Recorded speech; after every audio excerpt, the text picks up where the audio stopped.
Dans cette vidéo qui se nomme Effet Mandela et réalité de l'histoire, nous allons prendre la suite de la vidéo précédente que nous n'avions pas eu le temps de terminer, puisque nous avions traité surtout de l'effet mécanique et physique de la possibilité des voyages dans le temps et de ce concept de savoir s'il existe plusieurs lignes de temps ou plusieurs univers imbriqués avec différentes théories qui ont le vent en poupe dans le milieu de la physique. D'ailleurs, on y reviendra quelques instants, puisque chaque début de vidéo sert aussi un petit peu à répondre aux réactions qu'il y a eu sur les vidéos précédentes.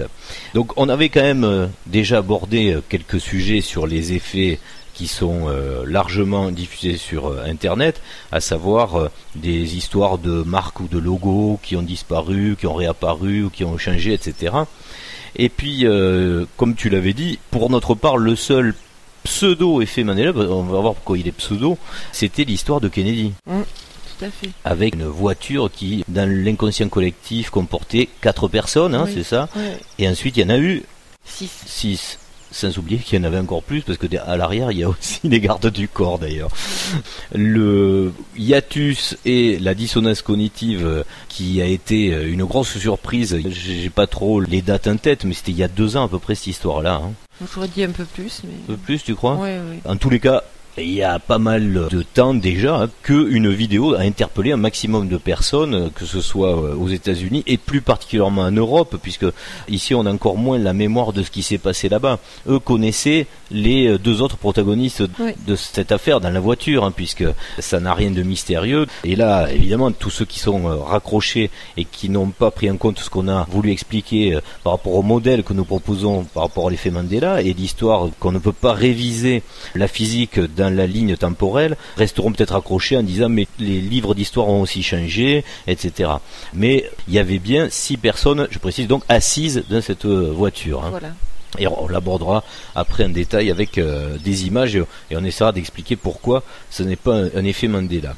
Alors justement, avant d'attaquer précisément ces effets Mandela, on a dissocié cette vidéo de la précédente, puisque là, on va traiter de cas particuliers, de quelque chose qui pour nous se révèle être beaucoup plus important que le fait de savoir si tel ou tel logo a changé de forme. Hein. C'est-à-dire, restons objectifs et toujours donc très cartésien et très lucide en analysant des faits pour savoir si ça corrobore avec une explication géopolitique, par exemple, ou une explication matérielle ou physique de ce qui est avancé comme action qui s'y rattache. Voilà, hein, c'est notre démarche. Donc, du coup, nous allons apporter une analyse la plus objective possible par rapport aux éléments qui nous sont offerts à être commentés, à être compris. Et au final, toutes ces informations et ces analyses que nous allons essayer de faire avancer, une fois de plus, sont faites pour se réveiller à une vraie logique. Comme on le disait, que ce soit dans l'ancienne vidéo de l'effet Mandela ou la vidéo précédente, d'essayer de faire tomber le mur des certitudes, hein, c'est ce fameux mur qui nous empêche d'explorer d'une part la métaphysique et d'autre part d'avoir du discernement dans notre réalité de cette matrice qui fonctionne, elle, bel et bien dans la physique. Au passage, on peut le dire par rapport à la vidéo précédente, l'histoire d'avoir remis en question les problématiques, que ce soit dans la physique dure ou le milieu New Age, hein, l'histoire des dimensions, vous savez, on a parlé de cette problématique-là, c'est pas une attaque, mais c'est juste une analyse pour faire comprendre où vont chaque projet.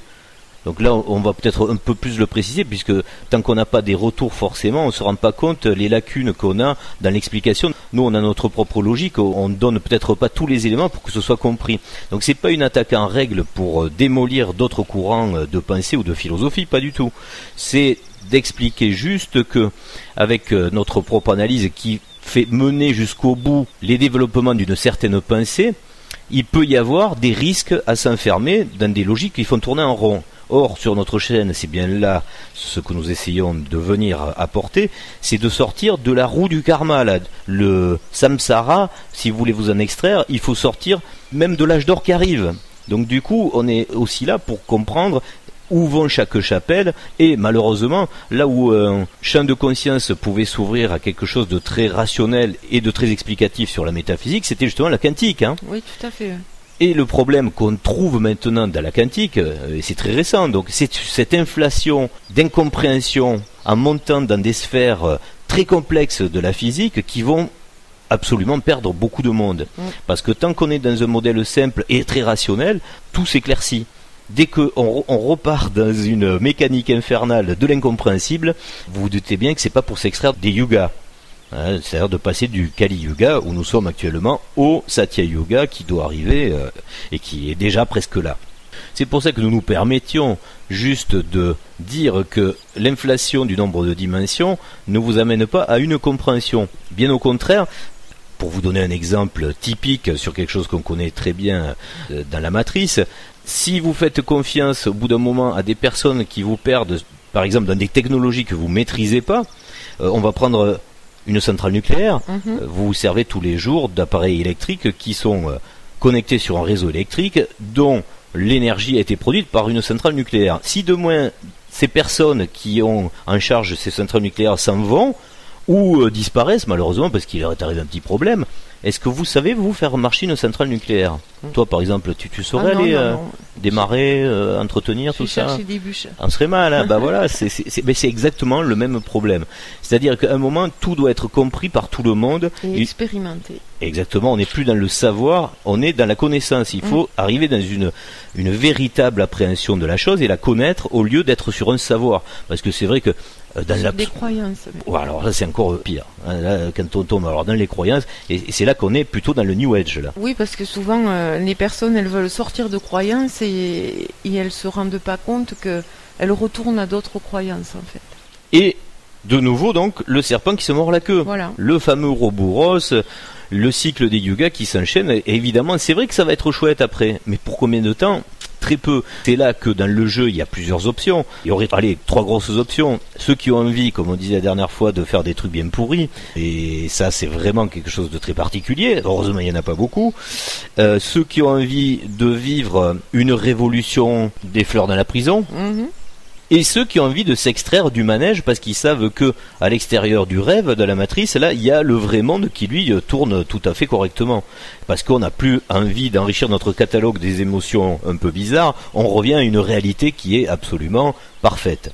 Donc dans notre position, vous comprenez bien qu'il est toujours très difficile, même si on ne veut pas critiquer d'autres courants de pensée, de ne pas mettre le doigt dessus les choses qui pour nous représentent une problématique. Mais que personne ne soit offusqué, on l'a toujours dit, on le redit encore une fois, quel que soit le chemin que vous avez choisi, c'est le bon, donc il n'y a aucun problème. Si vous avez envie de refaire confiance à des gens qui font des centrales, non pas nucléaires, mais des centrales dimensionnelles, on va dire, et que vous ne maîtrisez pas, que vous ne comprenez pas, peut-être que ça va vous mener à un chemin formidable, même ici, parce que vous avez besoin de continuer aussi la roue des émotions, soit parce que aussi c'est un moment à prendre sur le parcours qui peut vous permettre de vous détacher pour partir de ce manège, hein, puisque le tout c'est d'ouvrir tout le temps son esprit et sa culture à tous ses raisonnements. Hein. Voilà. Hein, c'est pas du tout figé. Ce qui est plus difficile, c'est par exemple quelqu'un qui est zététicien, qui est vraiment dans la physique pure et dure et lourde, qui là a vraiment une grosse difficulté à pouvoir intégrer la métaphysique. Donc là c'est plus difficile.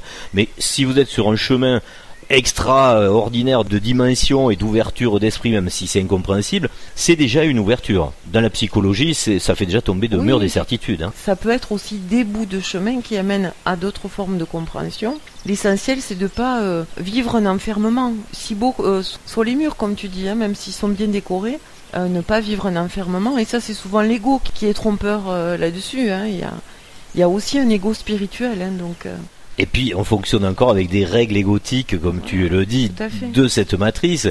Par exemple, même dans les milieux qu'on dit entre guillemets éveillés, ou scientifiquement quantiques, ou donc là aussi plus éveillés, on retrouve des comportements qui, côté absolu, sont des choses complètement aberrantes. Que ce soit comme le genre d'attitude d'une rockstar qui, à la fin d'un concert, signe des autographes, etc. C'est une fois de plus pour mettre le point sur des comportements, sur des choses qui sont toujours pas assimilées, qu'il faut changer dans la matrice. Mais qui sont visibles. Et qui sont visibles, voilà. C'est l'intérêt. C'est comme le fait de continuer à manger de la viande, etc. À un moment, il faut poser des questions jusqu'au bout, de dire mais quelle est dans ma propre conscience la portée de mes actions. Mais c'est la même chose. Quand vous effectuez quelque chose, mais il n'y a rien de grave, on le redit encore une fois, on ne s'oppose pas à tout ça. Mais il faut comprendre ce que ça veut dire. Le fait de faire des gris-gris, ou comment on appelle ça, des... autographes. D'autographes, voilà. Réfléchissez, on n'a pas rentré dans la psychologie de ce truc, je crois que c'est assez clair, il faut le comprendre, il faut le creuser. La personne même qui est dans la demande de ça d'ailleurs, d'arriver avec un petit bout de papier ou un bouquin, de se faire signer, etc. Mais comprenez le rapport, ce que c'est. Il y a bien un rapport à comprendre qui est psychologique, il n'est pas très complexe, on n'a pas à le développer ici, quoi. Donc tout ça, c'est pas que ce soit grave, mais c'est quand même des signes que l'évolution attendue, elle n'est pas encore là.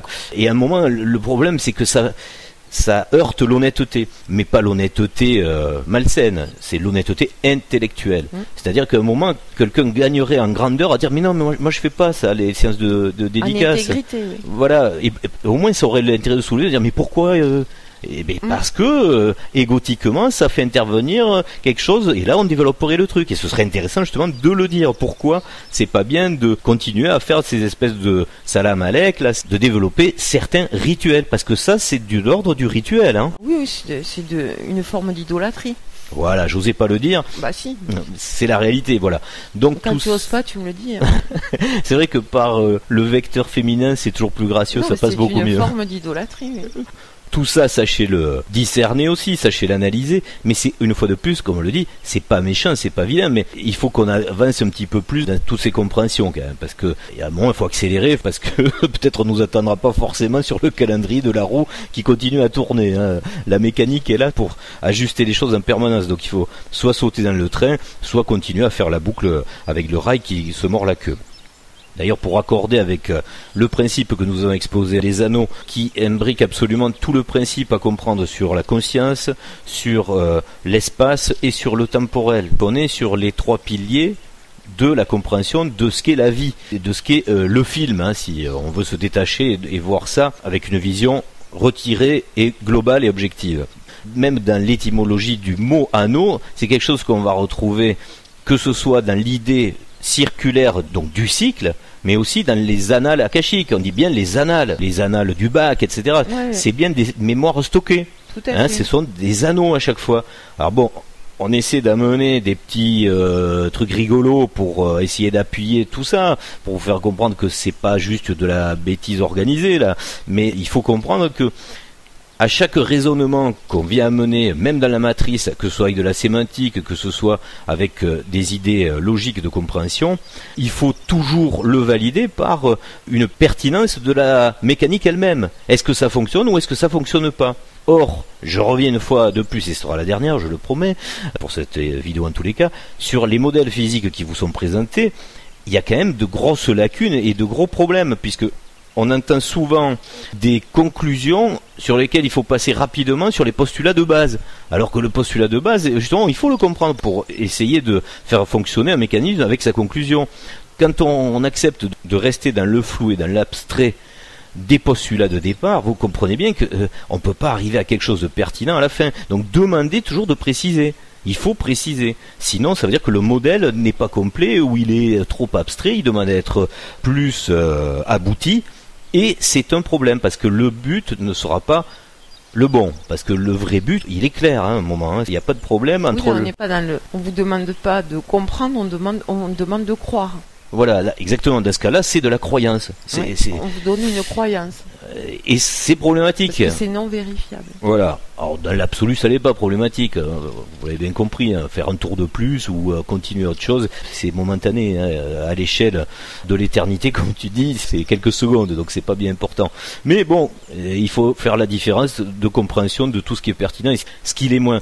Parce que souvent aussi, le titre fait la fonction. On va être enclin à gober plus facilement les paroles d'un grand scientifique très reconnu, plutôt que d'un pauvre type qui va vous raconter quelque chose de pertinent, mais qui lui est juste habitué à être rencontré au fond du jardin parce qu'il cultive ses tomates, quoi. Vous lui accordez aucun crédit. C'est le dicton, la bif et le moine, hein. Donc ça, il faut en sortir aussi. C'est pas parce que quelqu'un n'a pas de titre ou il a une sale gueule ou etc. que ce qu'il dit est pas bien. Le contenu, on revient à ce qu'on disait la dernière fois, on n'est pas dans l'éloquence, il faut rester vraiment dans l'intelligence de la pertinence. Donc après, chacun fait ce qu'il veut, évidemment, de tout ça. Alors pour entrer dans ces histoires de l'effet Mandela, on refait pas l'explication technique. Si elle vous intéresse, que vous ne l'avez pas vue, il faut vous référer évidemment à la vidéo d'avant. Et pour tous ceux qui nous rejoindraient, puisqu'on le dit à chaque fois, sur cette vidéo, si vous voulez connaître le principe lui-même, les premières vidéos, donc épisode 1, épisode 2 et la synthèse, donc qui est la 3e vidéo, sont là pour que vous compreniez ce qu'on est en train de raconter. Parce que si vous n'avez pas le modèle, vous ne pouvez pas bien comprendre ce qu'on expose là. Alors nous allons attaquer les effets Mandela qui nous paraissent pertinents pour comprendre ce qu'on fait dans la matrice et la géopolitique un peu de cette matrice, avec le premier effet Mandela qu'on avait constaté il y a quelques années également, qui a été pas mal exposé d'ailleurs aux États-Unis. On va regarder les images de ce petit film qui est assez intéressant. C'est l'histoire du lemme, où beaucoup d'effets Mandela ne se rappelaient pas du tout que ce lemme, déjà il décolle avec un feu d'artifice de couleur assez étrange. Tout le monde croyait que c'était en noir et blanc les images de ce truc-là. Mais en plus d'avoir le souvenir que c'était en noir et blanc, le fait que dans une habitude de connaître les technologies des poussées, nous soyons formatés à savoir que quand un objet lourd décolle, surtout sur un sol poussiéreux, il y a de la fumée, de la poussière qui se retrouve donc expulsée. Là aussi, les gens sont assez surpris de constater que au décollage du lemme, il n'y a pas du tout de poussière. Voilà. C'est quand même des effets Mandela assez intéressants. Pourquoi ? Parce que on a vite tendance, quand quelque chose n'est pas cohérent, à le modifier à notre sauce pour le ramener à une réalité. C'est-à-dire que pour nous, la Lune, c'est acquis, hein, c'est des grandes autorités qui nous ont dit qu'on y est allé. Et alors nous, on ne dit pas qu'on n'y est pas allé, hein. On dit juste, on analyse les images. Pour nous, on se demande, est-ce que c'est cohérent de se dire que ce truc-là, c'est sur la Lune? Est-ce que c'est cohérent dans la physique quand il y a une poussée de savoir qu'il y a de la poussière ou qu'il n'y en a pas? Est-ce que des feux d'artifice avec des étincelles comme ça, c'est plutôt de l'ordre des effets de films de fiction à la George Lucas?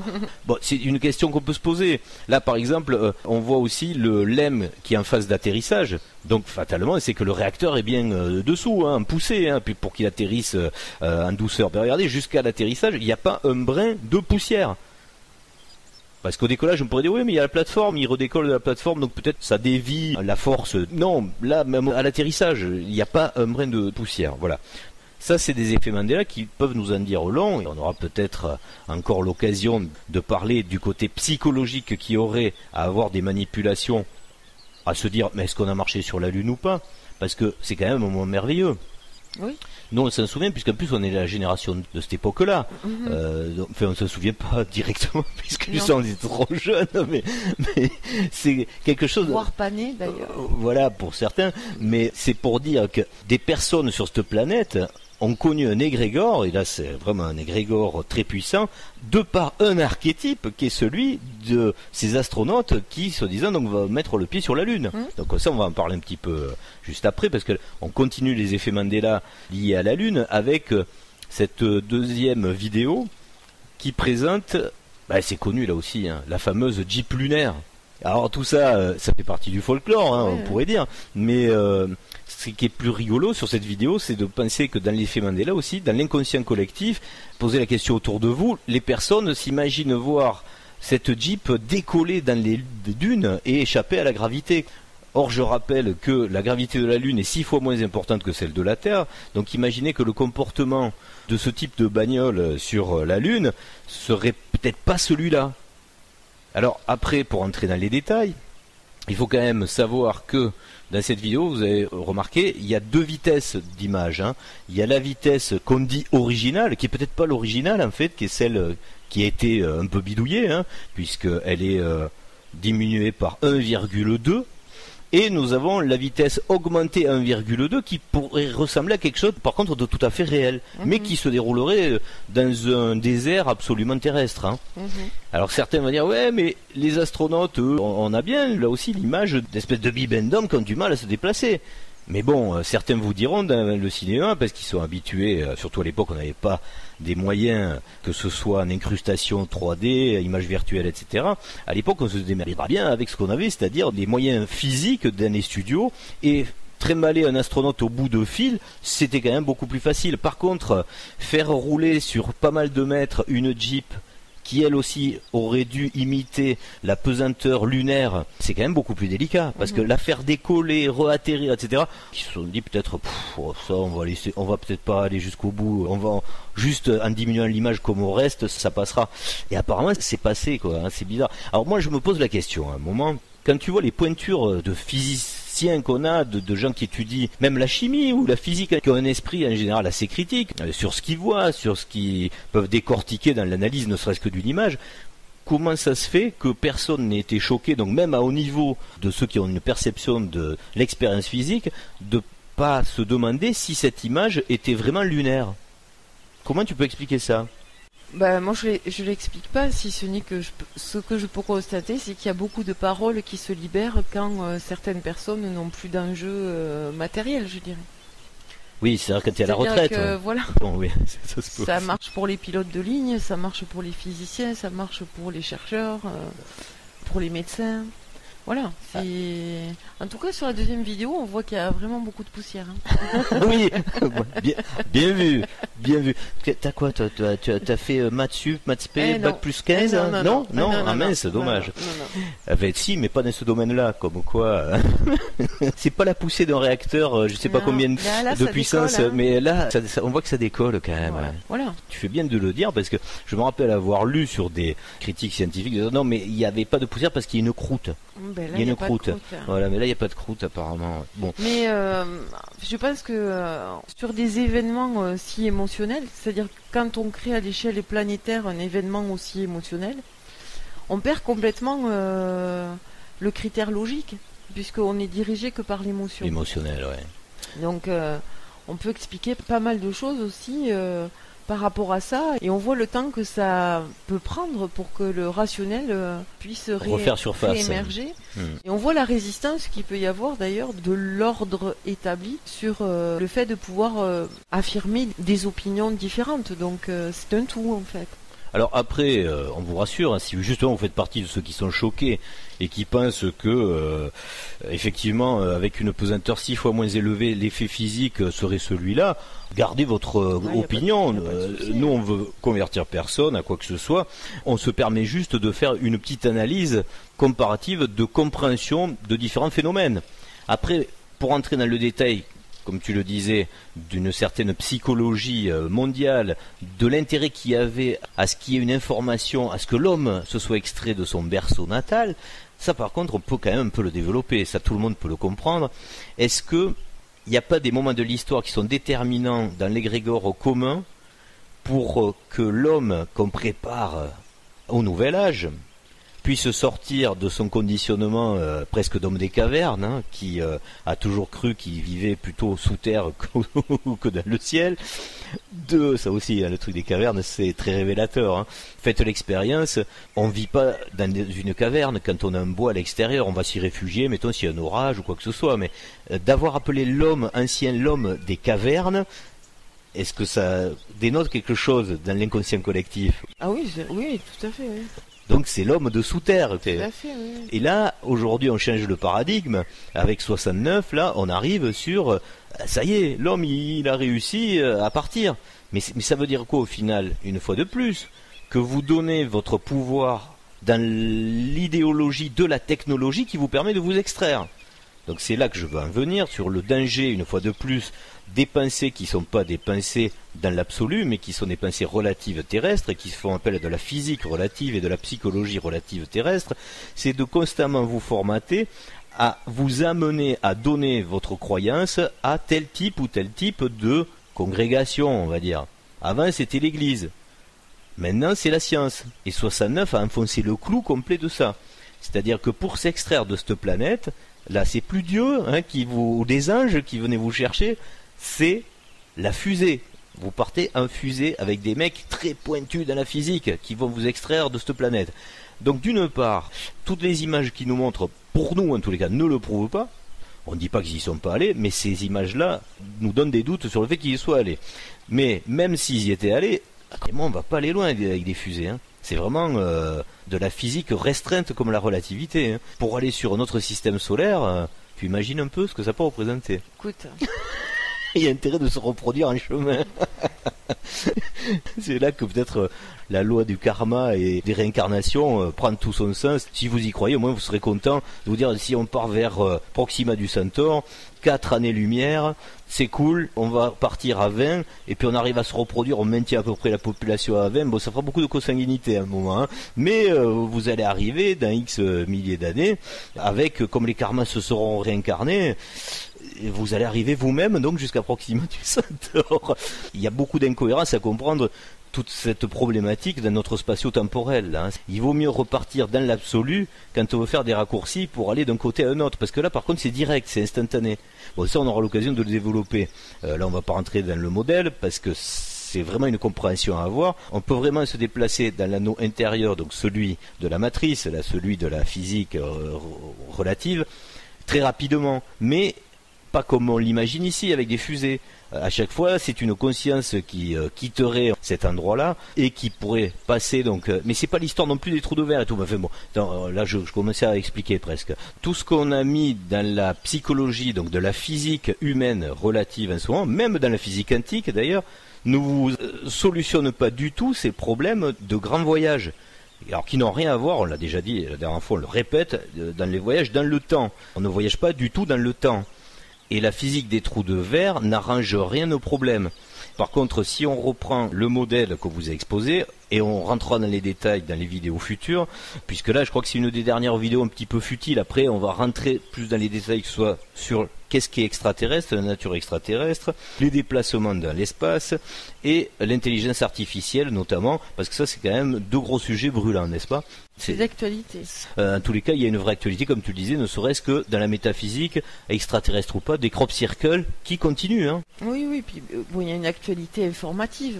Avec des petites boîtes qu'on a chez nous là maintenant. Livre, voilà de quoi nous habituer à l'intelligence artificielle. À une dépendance d'intelligence artificielle, à remettre nos décisions, même nos choix de vie les plus quotidiens à quelque chose d'artificiel. Et là aussi, posez-vous les questions, parce que certains scientifiques qui sont soi-disant positionnés du côté de l'ouverture spirituelle disent qu'il y a quelque chose de positif à y trouver dans cette implantation de l'intelligence artificielle et du big data. On va pas développer là, mais on en fera l'analyse bien plus complète plus tard. Posez-vous la question, c'est quand même quelque chose qui amène quelque part. Et même si on peut y trouver un élément positif, par exemple au départ, on sait très bien quel est le danger latent qui se situe derrière cette grosse problématique. Hein. Alors, une autre vidéo, on a vu qu'est-ce que ça a implanté comme idée chez l'humain terrestre depuis les années 70, de savoir que il faut s'ouvrir à une idée universelle. Hein. C'est bien ça que ça a imprimé. On peut se servir aussi de cette idée de voyage sur la Lune, non pas pour parler de Tintin, quoique il y aurait beaucoup à dire là-dessus, mais pour parler aussi de géopolitique. Parce que cette course à la géopolitique de celui qui allait être le grand chef, qui aurait la suprématie de cette idéologie-là, il fallait que ce soit, donc dans le concours, on va dire, de la matrice, celui qui serait le grand chef aussi du reste, hein, de l'économie, de l'égrégore culturel. Et qui c'est qui a gagné? C'est America. C'est la grande Amérique qui a gagné. Or, ce pays qui envoie un égrégore mondial le plus puissant, puisque c'est lui qui a les réseaux de communication les plus étendus, une culture qui rayonne, non pas solairement, mais de par son impact, qui rayonne sur la planète, que ce soit avec des films, égrégore mental très poussés, d'imprimer des comportements, d'imprimer des formatages mentaux, etc. On peut le dire, d'ailleurs, personne sans cacher en géopolitique, on disait c'est le gendarme du monde. Hein. Oui, tout à fait. Et ce qui est difficile, d'ailleurs, au passage, à mettre en parallèle, c'est de voir des journalistes offusqués quand il y a une petite exaction ou même un crime dans la société civile en France, et ces mêmes journalistes, après leur journal, annoncent ce soir, vous allez voir tel film, et vous verrez, il n'y a que des crimes. Il n'y a que de la violence, il n'y a que du crime, donc dans ces fictions, dans tous ces trucs. Mais à un moment, il faut se réveiller, hein, je sais pas. Soit ils arrêtent d'être offusqués et de pleurnicher, parce qu'ils ont quand même pas compris que eux-mêmes font partie du vecteur qui l'amène, cette violence. Si vous montrez que des films avec de la beauté, avec le bon, le beau, le vrai, on va dire, pour faire un résumé parfait, ben on sort de ce cauchemar. Mais là, on se demande même, avec tous les exemples de violence et de barbarie qu'il y a tous les jours à la télé, comment il n'y a pas plus de problématiques même. C'est une forme de normalisation, de banalisation. Voilà, il y a très peu, en fonction de l'environnement qu'on imprime aux gens, je trouve qu'en fait il y a très peu de violence, parce que ça pourrait être pire que ça. Tous les soirs, on déverse une quantité phénoménale. C'est pas que le soir, c'est toute la journée. C'est même toute la journée. Au travers des séries. Et la moitié d'ailleurs, parce que nous on colle bien à ça, mais c'était des productions américaines aussi, une fois de plus. On n'est pas là pour faire la critique, j'espère que vous aurez bien compris, de l'Amérique, on est là pour comprendre ce qui se passe sur la planète en général. Alors, on passe de la Lune, et là ça devient évident, à quelque chose qui touche l'Amérique, donc, c'est l'assassinat de John Fitzgerald Kennedy, qui est peut-être lié d'ailleurs aussi à cette problématique de la Lune. Parce que, une fois de plus, si on s'arrête à la version officielle de ce qui s'est passé lors de cet attentat, même de cette exécution, on peut le dire, parce que ceux qui font ce genre d'action le donnent vraiment comme une exécution à comprendre. Parce que quand on veut tuer quelqu'un, il y a différentes façons de le faire. On peut le faire soit par la maladie, l'empoisonnement, ou discrètement, mais quand on le fait devant tout le monde, c'est pour marquer les esprits aussi, et pour marquer une certaine forme de niveau de barbarie par rapport au clan opposé, pour lui faire comprendre, tu vois de quoi on est capable et jusqu'où on peut aller. Donc tout ça c'est un rapport de force, il a toujours été constant dans l'histoire, comme tous ceux qui s'offusquent de parler de théorie du complot, la Terre est un complot constant, donc arrêtez d'être des effarouchés de la théorie du complot, on est dans l'histoire de la Terre, dans tous les pays, de rebondissement historique de complot en complot, mais c'est fait que de ça, c'est la dualité exprimée jusque dans ces plus hautes sphères. Et là, qu'est-ce qu'on voit sur cette vidéo qui a été présentée comme un effet Mandela? Mais c'est juste en fait la vidéo complète de ce qui s'est passé le jour de cet attentat à Dallas, où il y avait bien donc 6 personnes dans la voiture. On va pas rentrer les détails, regardez bien, il y a plein de sujets qui sont bien fournis et bien documentés là-dessus pour expliquer qui étaient donc toutes ces personnes-là, pourquoi il était venu là. Mais là, le détail qui nous importe, c'est celui du moment de cette vidéo, et on va voir que la théorie du complot quelquefois est même alimentée par les victimes de certains complots, parce que ils ont en tête le fait de ne pas vouloir déclencher des révolutions barbares et sanguines justement. Et c'est ce qui s'est passé avec cette histoire de Kennedy.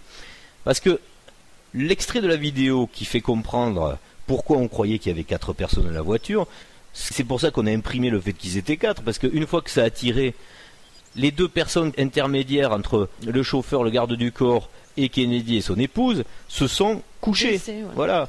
Du coup, il nous reste bien ces images imprégnées dans nos mémoires qui sont donc pas fausses.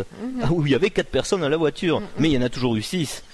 Et pour revenir après donc à ce qui nous intéresse, dans cet effet Mandela qui n'en est pas un, et on poursuit dans le raisonnement de ce qui a pu se passer sur la Lune, et de ces différentes factions qui sont là pour prendre la suprématie ou pas de certains pouvoirs, on voit sur cette scène que John Fitzgerald Kennedy prend une balle d'abord dans le cou, qui lui déchire la trachée, et c'est là qu'on voit le geste qu'il fait comme ça, là, avec les bras, parce que là il ressent une douleur énorme, et la personne qui se trouve juste devant, elle a pris cette balle qui s'est perdue au niveau de son abdomen.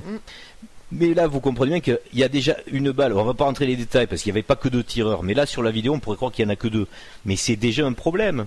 Parce que la version unique, d'ailleurs, renseignez-vous sur ce qui s'est passé avec Ruby, celui qui a tué Oswald, etc. Il y a tout un tas de choses qui se sont engrainées dans cette affaire et qui auraient pu nous faire comprendre la géopolitique déjà à l'époque. Mais ça a été étouffé. Et même le clan Kennedy aurait pu le révéler. Mais eux ne l'ont pas fait. Donc à un moment, il faut bien se poser la question, pourquoi ils l'ont pas fait? Mais parce que sinon, vous doutez bien que s'ils n'avaient pas eu la sagesse de le faire, mais c'était l'embrasement total, c'était une guerre civile. Je vous rappelle qu'aux États-Unis, tout le monde est armé. Tout le monde est armé. Si d'un coup vous montez le clan des républicains contre les démocrates, parce que vous avez mis le doigt sur le fait que c'est un attentat d'un parti opposé, mais c'est la fusillade organisée dans tout le pays. On revient dans des guerres intestines, des trucs complètement atroces.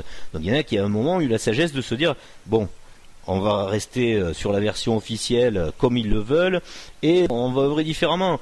Mais c'est qu'un rapport de force constamment dans l'histoire, comme ça. Donc voilà, cette vidéo, elle est bien là pour mettre en lumière que l'histoire n'a pas toujours donné des vérités sur ce qui s'est passé en réalité. On comprend très peu les enjeux, on comprend très peu aussi le plan terrestre par les élites. Certains même pensent que l'élite n'a aucun plan. Alors nous, évidemment, ce qu'on retient d'ailleurs, en plus, c'est l'aspect carrément émotionnel, comme on en parlait tout à l'heure sur la Lune, mais là, négatif, avec ce cerveau qui explose, là. Oui, complètement. Alors ce qui est rigolo, c'est d'entendre certains commentaires qui disent « Jackie Kennedy, qu'est-ce qu'elle fait là, dans ce cas-là ? Elle voit ce truc, quand même, hein. Elle va derrière, sur le coffre, pour aller récupérer quelque chose. » Et c'est là toujours qu'on est outrancier dans les trucs conspirationnistes, hein, qui disent oui parce qu'ils avaient de la technologie, elle va récupérer les morceaux du cerveau pour pouvoir le lui greffer. On entend tout et n'importe quoi après. Le problème c'est ça, c'est qu'on met tout dans le même sac. Bah, là, elle a peut-être tout simplement réalisé qu'après 2 tirs, il peut y en avoir 3, 4, 5 et qu'ils vont peut-être tous dérouiller dans cette bagnole. Elle sait qu'elle est garde du corps derrière et qu'est-ce qu'elle fait ? Elle veut s'extraire de l'endroit qui est dangereux, donc elle grimpe sur la malle pour partir. Il faut rester un peu cohérent sur toutes ces affaires. Il faut juste retenir en tout cas dans cette histoire-là qu'il y avait bien 6 personnes, il y a eu plusieurs tirs et surtout il y avait un projet différent entre la personne qui se trouve dans cette voiture, qui avait peut-être quelque chose à faire de différent de ceux qui l'ont tué. On est d'accord ? Et sinon, il ne l'aurait pas tué. Donc ça, c'est une évidence. Après, chacun fera ses recherches, chacun ira chercher un petit peu dans l'histoire qu'est-ce qu'il y a à y comprendre, parce que c'est vrai qu'on n'a pas non plus la science infuse pour vous donner la vraie version. On met juste l'accent sur les cohérences à comprendre, parce que ça, c'est une vérité, elle est là. On se garde bien de donner l'explication de ça. C'est quelque chose qui est vu et qui a été fait même aussi pour être vu. Alors, on continue à se creuser la tête. Entre parenthèses, le penseur de Rodin, toi, tu l'imaginais avec le poing sur le front ou sous le front. Voilà. Ça, par contre, c'est vrai que je suis assez perplexe avec cette histoire-là. Oui, ouais. Parce que ce qui est rigolo, en plus, c'est que cet effet Mandela est né d'une vidéo. À l'époque, j'ai fait la première vidéo sur l'effet Mandela. J'avais mis ça non pas pour commenter cet effet Mandela. J'avais pris le penseur de Rodin comme illustration du fait qu'il fallait commencer à réfléchir. Et quelques temps après, j'ai eu des courriers de dire mais c'est quoi cette histoire ? Le penseur de Rodin, il n'a jamais été avec le poing sous le menton, mais au niveau du front. Oui. Bon, c'est là qu'on peut reprendre la théorie qu'on a énoncée la fois dernière. Est-ce que quelqu'un ne s'est pas arrangé à bidouiller, comme on rigole pas mal avec Soijeux, dans l'anneau de certains Soijeux pour pouvoir mettre cette confusion ? Parce que si vous reprenez l'histoire de l'art et tout ce qui a été commenté sur le penseur de Rodin, il n'y a aucun doute, il a toujours eu le poing sous le menton. Par contre, on est nombreux à se dire, mais il avait sur le front, il y avait des bandes dessinées où on le voit sur le front, etc. Mais justement, c'est ça qui induit en erreur aussi. Mais moi, c'est pas ça qui risquait de m'induire en erreur, parce que j'ai jamais lu de bandes dessinées quand j'étais tout petit. Tout ça, c'était pas du tout ma littérature. Donc, il n'y a pas d'influence de ce côté-là. Et toi non plus. Donc, tu vois, je pense qu'on fait partie du même groupe de Soijeux qui, à un moment, non, mais ça peut rigoler beaucoup de l'autre côté. Pourquoi aussi. Pas. Voilà, alors ce penseur donc de Rodin, qui est là pour nous inviter à continuer à penser, est toujours d'ailleurs du côté de l'Amérique, hein, puisque jusque-là, c'était les maîtres du monde. D'ailleurs, petite parenthèse au passage, on a changé de maître du monde depuis quelque temps. Les journalistes français, apparemment, ou les géopoliticiens français ne l'ont toujours pas compris, ou peut-être ils font semblant de ne pas le voir. On en avait parlé quand il y a eu les déclarations tonitruantes sur la technologie côté Est avec la Russie. Ce jour-là, on aurait dû faire déclencher toute une avalanche d'analyses pour faire comprendre, ça y est, la géostratégie a complètement changé, que ce soit au Proche-Orient, que ce soit au niveau de l'hégémonie américaine, etc. Et là, alors ici, ça continue comme du petit lait à être sur l'ancien schéma. Et oui, mais je pense que on est à une période où on a le choix entre garder les anciens schémas ou en adopter de nouveaux, et je pense que c'est pas qu'au niveau individuel. Et une fois de plus, pourtant, la lecture est très visible. Là, il n'y a pas besoin d'être voyant ou d'être un super scientifique ou super historien dans cette discipline-là pour comprendre le rapport qui est en train de se dérouler, donc le rapport de force et la stratégie qui est en train de s'opérer. Alors, dans les effets Mandela qui sont assez notables et courants, il y a le fait de penser qu'à New York, le World Trade Center, il n'y a eu que 2 tours qui sont tombées. Oui. Or, regardez bien les archives, si vous ne croyez pas, il y a bien 3 tours qui sont tombées. Ça, c'était la WT7, si ma mémoire est bonne, hein. Donc la 3e tour qui s'est effondrée. Et qui, il faut le signaler au passage, paraît-il, était un immeuble appartenant à la CIA et qui détenait des archives de la CIA. Bon, est-ce qu'il y a un rapport de cause à effet ? Une fois de plus, on pose la question. Alors, on le regarde bien, hein, pour bien s'imprégner du truc. Regardez, c'est pas le World Trade là qui tombe, hein, c'est une autre tour. Hein. Et là aussi, je pense que la focale a été tellement faite sur les 2 tours et en boucle et en répétition qu'en termes émotionnels, même si ces images-là et l'information de la 3e tour est passée, elle était moins impressionnante et elle se situe après les 2 autres. Donc du coup, on a tendance à peut-être pas enregistrer et à se trouver étonné a posteriori de ce qui s'est passé à ne côté. Pas s'en voilà. souvenir, ouais, tout à fait. Ce qui est drôle, alors là, on va rentrer dans quelque chose de très ésotérique, hein, certains vont décrocher, c'est pas grave.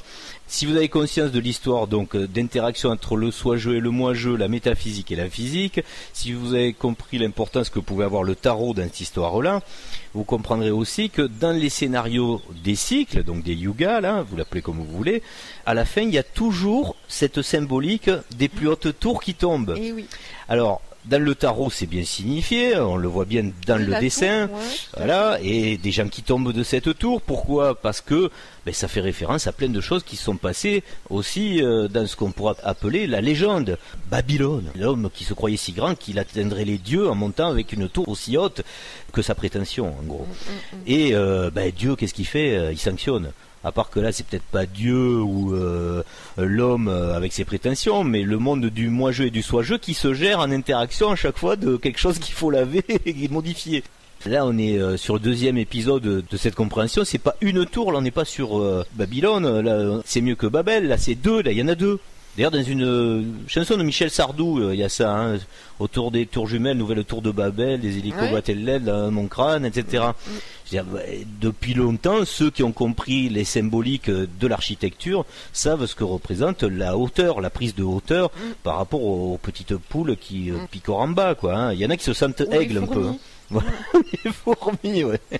Les fourmis, ils sont de l'autre côté, ils te fabriquent des trucs, c'est encore autre chose. Mais quelque part, il y a des fourmis là aussi, hein, tu as absolument raison.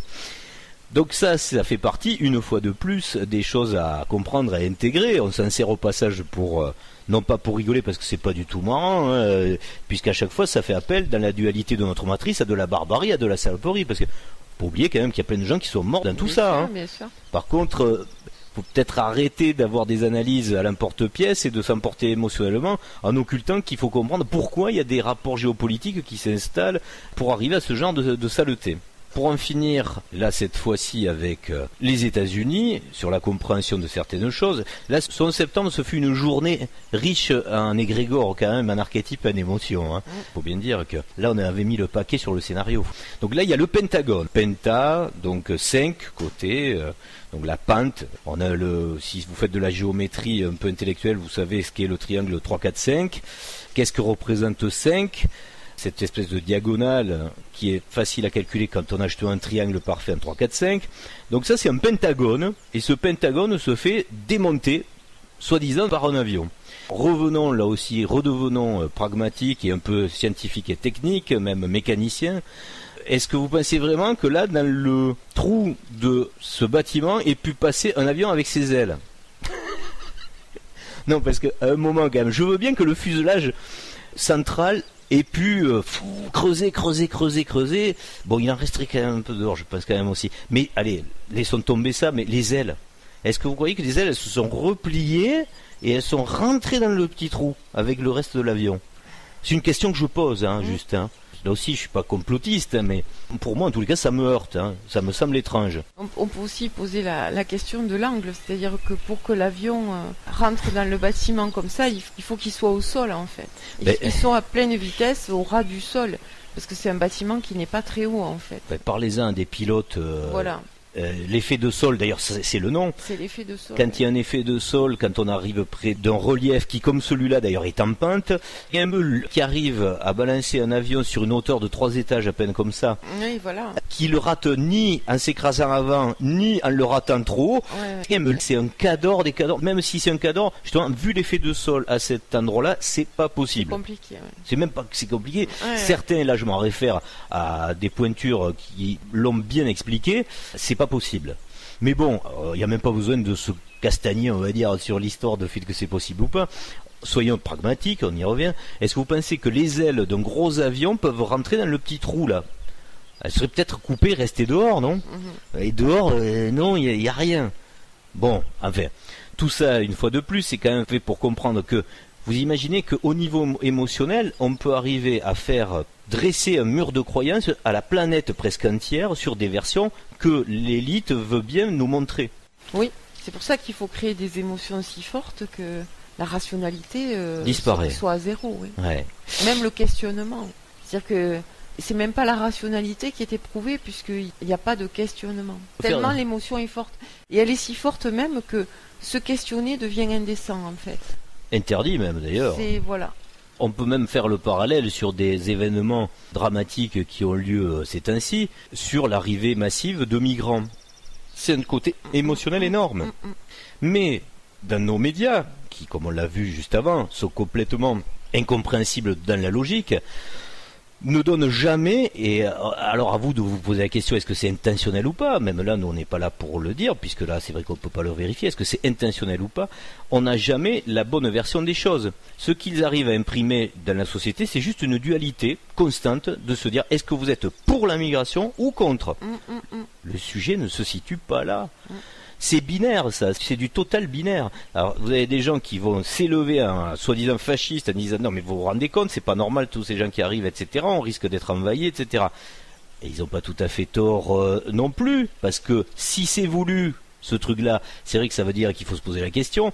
Bon après, peut-être il manque d'empathie, c'est vrai aussi, mais on n'est pas là pour juger le ressenti de chacun, mais pour aller plus loin dans le raisonnement. Et de notre côté, il y a des candides qui voudraient accueillir, comme aurait dit Michel Rocard, on ne peut pas accueillir toute la misère du monde, mais s'il y en a, ils peuvent accueillir toute la misère du monde, et eux se posent pas les questions qui par contre, là une fois qu'on a soi-disant une démarche empathique devrait être évidente, et c'est là la troisième voie.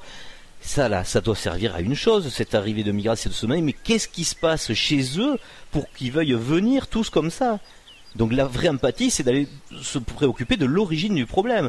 Je prends l'exemple aussi, une parabole dans notre matrice, là, bien concrète. Un plombier, quand il y a une fuite au rez-de-chaussée, vous pensez qu'on aurait réglé les choses si on a affaire à deux plombiers, un qui dit ah ben il faut canaliser l'eau là, hein, c'est-à-dire que là elle tombe là, et ben on va mettre un entonnoir et on va mettre un PVC en 50 et hop on va sortir jusqu'à la rue.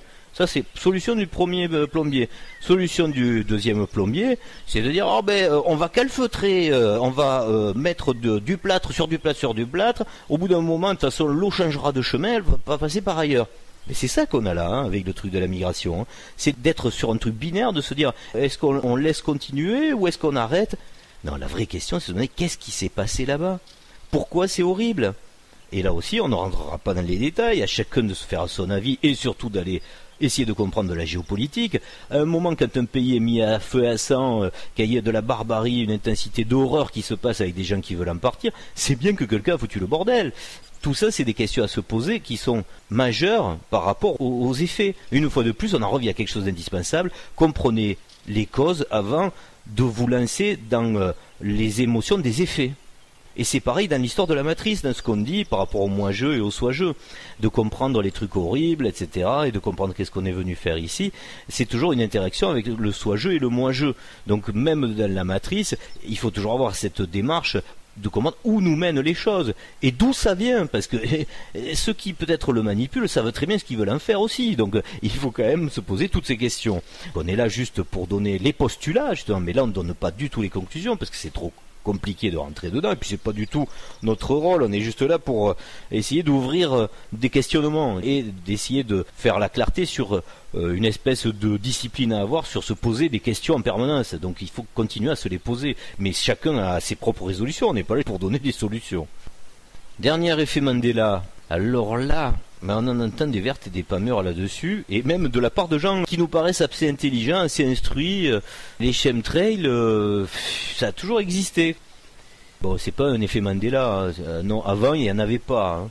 Faut arrêter de penser que dans les années 70, alors qu'il y avait du trafic aérien, il y avait des traînées comme ça. Il n'y en avait pas. Mais ça, c'est assez simple à vérifier quand même, parce que reprenez les photos prises en extérieur de l'époque. Ah si, alors à l'époque de la première vidéo, où j'avais tout avancé cet argument, on m'avait envoyé des photos en me faisant voir des traces. Ouais. Mais oui, mais à proximité d'un aéroport. Ah. Donc du coup, ça veut dire que c'était les traînées, mais ça faisait pas des halos de nuages, c'était En tout cas, des moi, belles traînées de condensation. Et Voilà, parce que les chemtrails, c'est différent. Vous vous levez avec un ciel bleu, vous voyez un quadrillage comme on le voit là sur la vidéo, et après vous avez un ciel voilé. quelques heures après. Ah oui, quelques heures après, le ciel il est complètement voilé. Vous ne voyez plus un bout de bleu. Je tiens au passage à préciser, parce que certains diraient, ouais, mais non, mais des fois, ça se fait pas. Et oui, parce que selon... Parce qu'il y a du vent, oui. Ouais. non, Enfin, pas que ça, c'est le nombre de jours. Oui, aussi. Si vous êtes dans un premier jour d'application de chemtrail et que la veille, l'avant-veille, etc., il n'y en a pas eu, il faut plusieurs jours pour que l'ensemencement soit efficace et que le halo se forme donc en quelques heures. Ça ne se fait pas. Il faut qu'il passe sur 2 jours et même des fois 3 jours, ça dépend de la nature de l'atmosphère.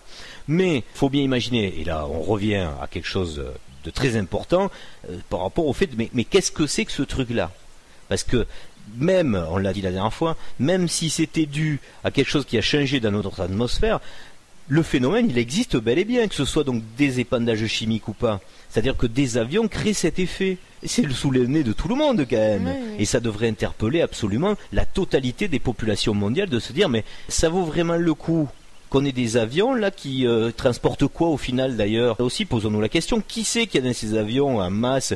Qu'est-ce qui est transporté aussi dans ces avions? Est-ce qu'on a vraiment besoin de tout ça si ça a un impact sur la climatologie, etc. Non, parce qu'à côté de ça, je veux soulever aussi un petit truc au passage.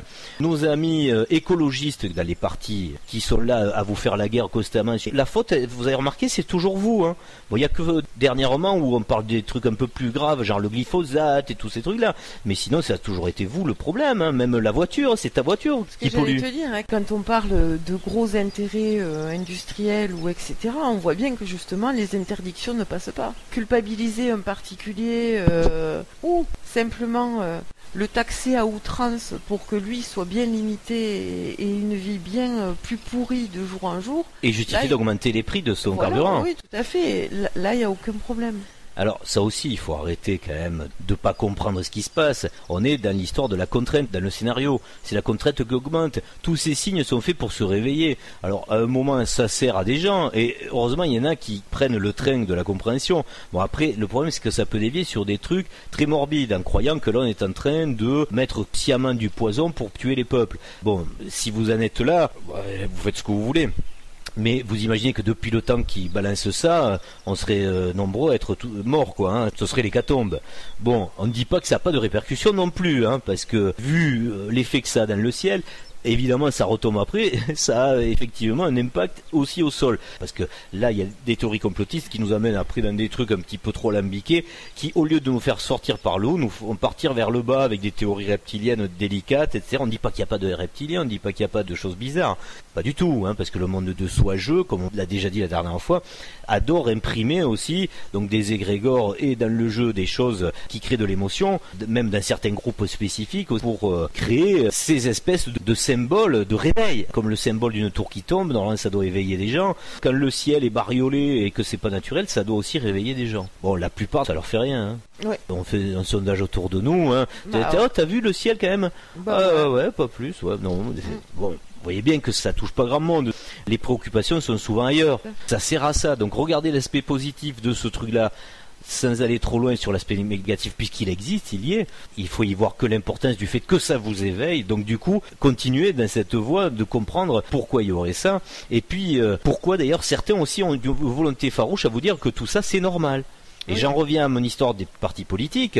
Vous imaginez bien qu'on ne va pas être sauvé par le côté institutionnel ou le côté électoral des choses. Les politiques du parti écologiste ne parlent jamais des chemtrails. Il y a ça sous le nez.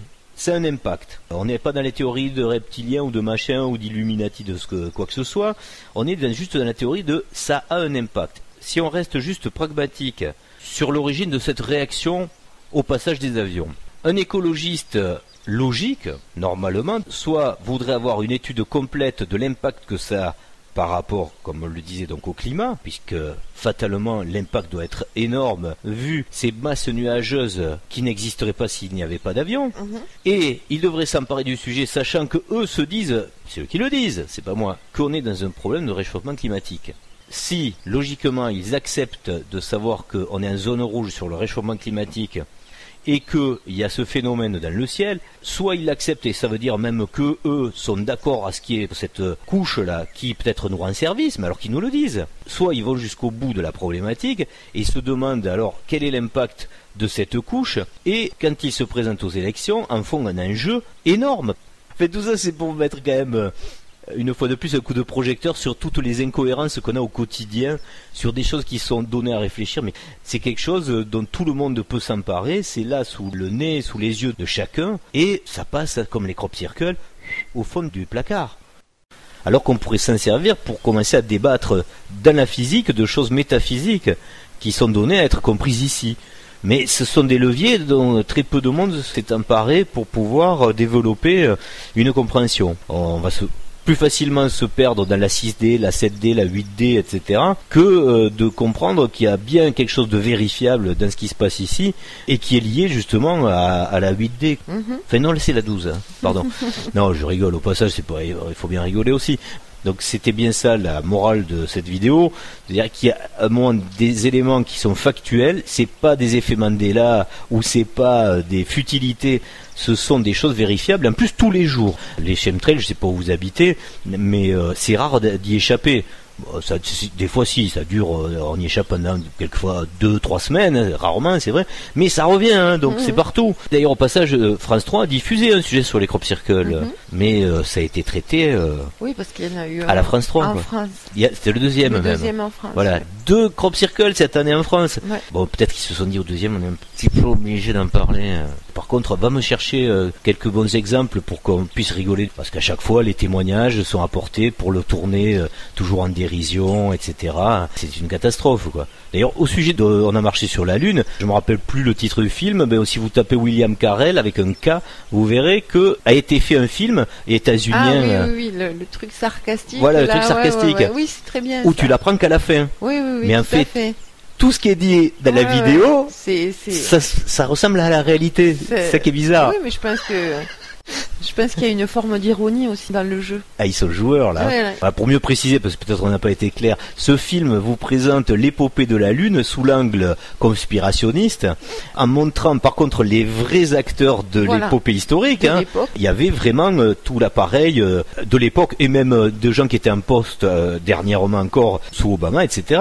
De dire, et c'était une fiction après, entre guillemets soi-disant à la fin, c'était révélé que c'était une fiction, d'avoir pu monter un sujet en faisant croire que l'homme n'avait pas marché sur la Lune et que tout ça s'était tourné sur Terre, etc. Ils amenaient plein de témoignages et puis à la fin ils vous disaient mais c'est une grosse tarte à la crème. Dans ce film on voyait notamment Donald Rumsfeld. Ils se sont prêtés au jeu. Il y avait aussi une secrétaire de Kennedy. Et à la fin, c'est la grosse tarte à la crème, un peu comme là aujourd'hui, quand on parle des fake news, etc. Oui, c'est une parodie de l'hypothèse selon laquelle on ne serait pas allé sur la Lune et que tout ça aurait été monté et tourné dans des studios.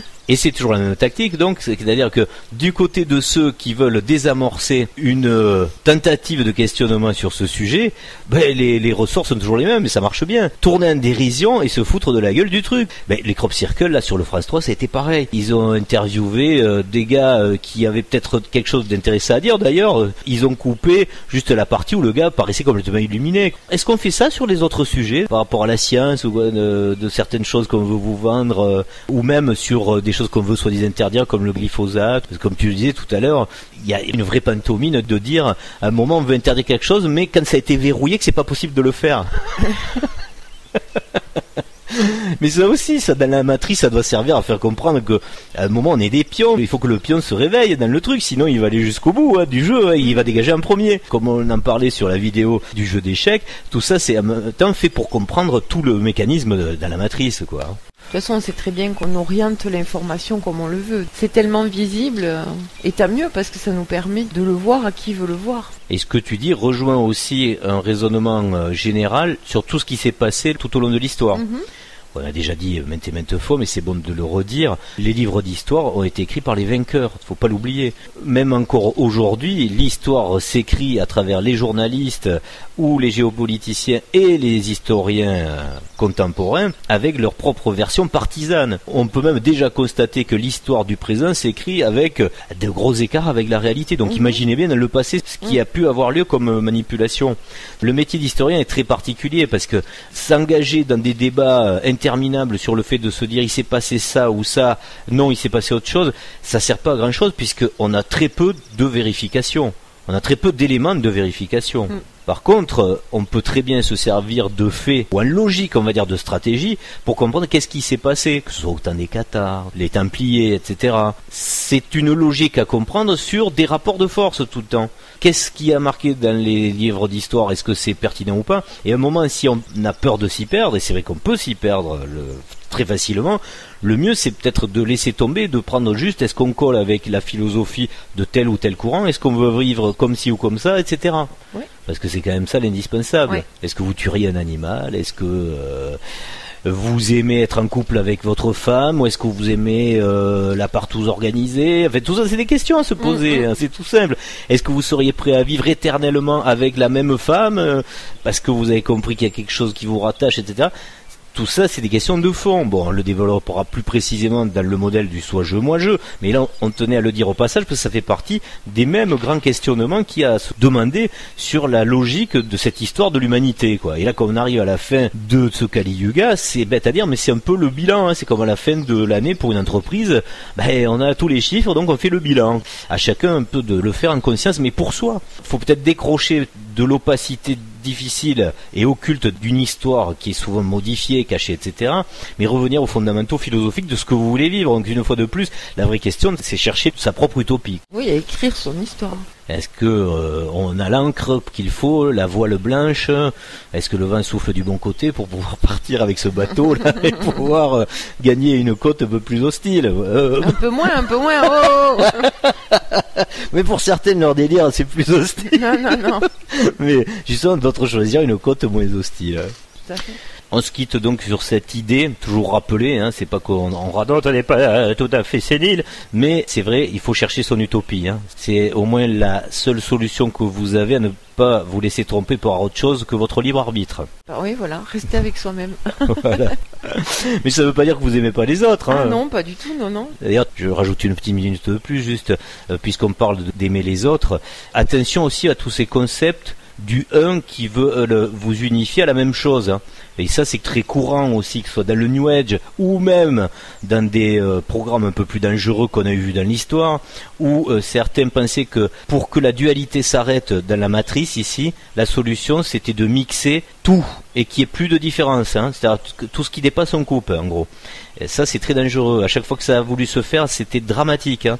Et le New Age est beaucoup là-dessus. Alors je sais pas s'ils voudront garder les petits bruns ou les grands blonds, mais si vous faites partie d'un côté ou de l'autre, il y a du souci à se faire. Et ni dans la reproduction, parce qu'il y en a qui le voient aussi dans le métissage. C'est-à-dire qu'il faut tellement se mélanger là dans la machine à laver qu'après on sort un individu unique et stéréotypé, formaté. Est-ce que vous croyez que c'est ça l'intérêt? Dans l'absolu, le projet final, c'est qu'on soit tous les mêmes. Comme s'il n'y a pas de jaloux, on ne se fout pas sur la figure. Non, je crois que l'intelligence, c'est d'accepter les différences à un moment. Sauf si elles sont barbares, évidemment, c'est pour ça que... Mais si c'est que physique, etc. Et là aussi, l'amalgame est toujours fait avec cette problématique. C'est pas une histoire de forme, c'est une histoire de fond. Ce que vous avez du mal à accepter, c'est celui, par exemple, qui a comme habitude de manger les petits bébés le matin au réveil, avec son petit déjeuner, ou parce que ça fait partie de la coutume, tous ces rituels. Là, peut-être, c'est plus des sujets à discussion, de dire, mais moi, tu sais, je suis pas trop d'accord avec ça. Toi, si tu veux, écoute, tu le fais, mais chez nous, en tous les cas, on réagit pas comme ça. Mais par contre, de dire, non, mais on va tout mixer, et justement, de là, en sortira le meilleur, c'est pas la bonne solution, parce que... Ah oui. J'ai beaucoup parlé dans cette vidéo, je veux pas qu'on croie que tu étais séquestré ou bâillonné, mais... C'est d'ailleurs assez bizarre que dans le milieu spirituel, on puisse encore s'accrocher à des solutions matérielles. Parce que ça veut dire qu'on est toujours dans un schéma matriciel duel. On le sera toujours. Et que pour le régler, on se sert de ça d'ailleurs. C'est le modèle. Ça sert à rien d'essayer d'atténuer la dualité et de chercher les solutions à l'extérieur. On est sur des solutions d'ores et déjà expérimentées, où l'échec a été retentissant, ou bien dans des solutions futures dont on connaît les risques. Et en plus, cette technique, on la connaît, c'est celle qui a toujours été employée par les monarchies, de se reproduire et de se mélanger à certains moments pour pouvoir faire le jeu de stratégie et des rapports de force. Hein. Donc il n'y a rien de nouveau sous le soleil là. Hein. On sera toujours dans le relatif, tout le temps. Voilà, ça c'est du relatif. Hein. Et même de trouver la solution du bonheur, même dans sa descendance, etc. Dans le monde absolu du soi-jeu, tout comme il n'y a pas, on l'a expliqué, de parents, il n'y a pas non plus d'enfants, donc il n'y a pas non plus de lien de parenté. Donc il n'y a pas de problème de dualité non plus sur ce genre de problématique égotique, parce qu'au final c'est de l'ego, ça, de vouloir s'apparenter à une famille, de se reconnaître dans une famille, de la défendre bec et ongle et tout. Ça c'est dans le jeu ici, justement de la contrainte du moi-jeu. Enfin bon, on aura l'occasion de développer tout ça dans des vidéos ultérieures. D'ailleurs, pour vous donner un petit peu le programme des sujets dans lesquels on va rentrer en détail, qui seront de plus en plus explicites du modèle sur des cas pratiques, hein, parce que c'est les cas pratiques qui font bien comprendre la pertinence du modèle. On parlera donc la prochaine fois, comme promis, alors là on va attaquer un sujet, là aussi je sais pas si on arrivera à le faire en une fois, les extraterrestres. Il y a beaucoup de choses à dire avec ça. Ils sont nombreux. Ils sont trop nombreux, ouais. Il y en a tellement il y en a trop. Voilà, il y en a trop. Et du coup, dans une émission, ça rentrera pas, je crois. Donc on va les trier, on va prendre. On va faire de la dichotomie, une fois de plus. On va essayer de simplifier les choses. Hein. Mais outre le fait que ce soit un sujet multiple, fourni à évoquer, ce sera surtout un sujet très important pour la compréhension des interactions entre le monde du moi-jeu et le monde du soi-jeu.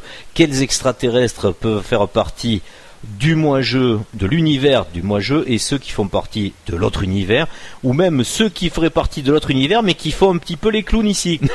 Il y a un peu de tout dans ces affaires-là, donc ça va être très complexe et on va s'y atteler dès la prochaine fois. Et juste après on enchaînera, c'est promis, avec l'intelligence artificielle, parce que là aussi il y a beaucoup de choses qui avancent dans ce sens-là et il va falloir clarifier tout ça. D'ici là, construisez bien votre utopie et qu'elle soit surtout la plus belle. Voilà, qu'elle vous ressemble. Allez, à bientôt. Au revoir.